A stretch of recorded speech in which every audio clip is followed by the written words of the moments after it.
అప్పట్లోగా నిధులు వస్తాయా? గ్రామ సర్పంచ్లో ఒకటే టెన్షన్. ఎన్నికల హామీల అమలుపై తర్జన భర్జన. మార్చి 31 లోపు నిధులు తెస్తానన్న సీఎం. కేంద్రం రియాక్షన్ పై నేతల్లో ఆందోళన.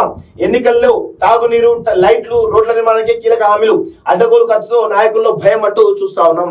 100కు 100% ఇప్పుడు సర్పంచులు 10 లక్షల నుంచి మొదలు పెట్టుకుంటే 1 కోటి 2 కోట్లు కూడా పెట్టి గెలిచారు.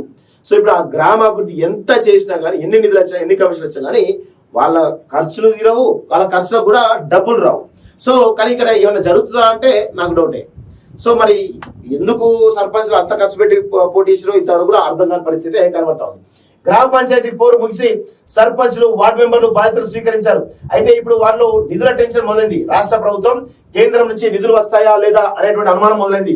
ప్రభుత్వాల నుంచి నిధులు సకాలంలో అందకపోతే ఇచ్చిన హామీలు ఎలా నెరవేర్చాలనే ఆందోళన ఇప్పటి నుంచే ఆయా లీడర్లో కనిపిస్తున్నది. కాంగ్రెస్ ప్రభుత్వం ఏర్పడినటువంటి 2 ఏళ్ల తర్వాత జరిగినటువంటి ఎన్నికల్లో విజయం సాధించాలని చాలా మంది ఊహించని స్థాయిలో హామీలు ఇచ్చారు.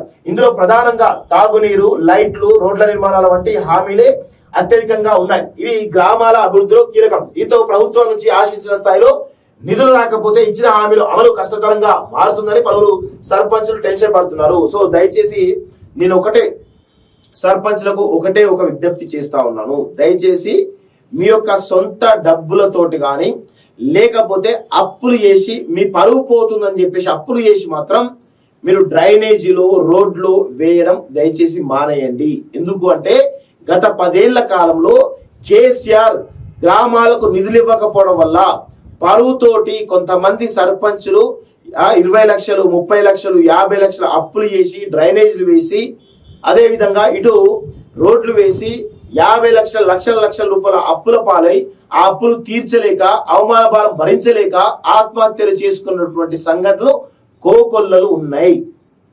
సో అందుకే కొత్తగా ఎంపికైనటువంటి సర్పంచ్లు ఎవరైతే ఉన్నారో దయచేసి సప్పులు చేసి గ్రామాల నుంచి నిధులు వస్తాయి, ఆ రాష్ట్ర ప్రభుత్వం నిధులు ఇస్తుంది, తర్వాత మేము అప్పులు తీర్చుకోవచ్చు కదా అనుకుని అప్పులు చేసి కనుక మీరు గ్రామాభివృద్ధి చేస్తే మీరు దయచేసి మీకు ఆత్మహత్య శరణ్యమవుతుంది, పరువు పోగొట్టుకుంటారు. దయచేసి అలాంటి ప్రయత్నాలు ఎట్టి పరిస్థితులను చేయొద్దు అని చెప్పేసి కూడా ఈరోజు మేము విజ్ఞప్తి చేస్తా ఉన్నాం.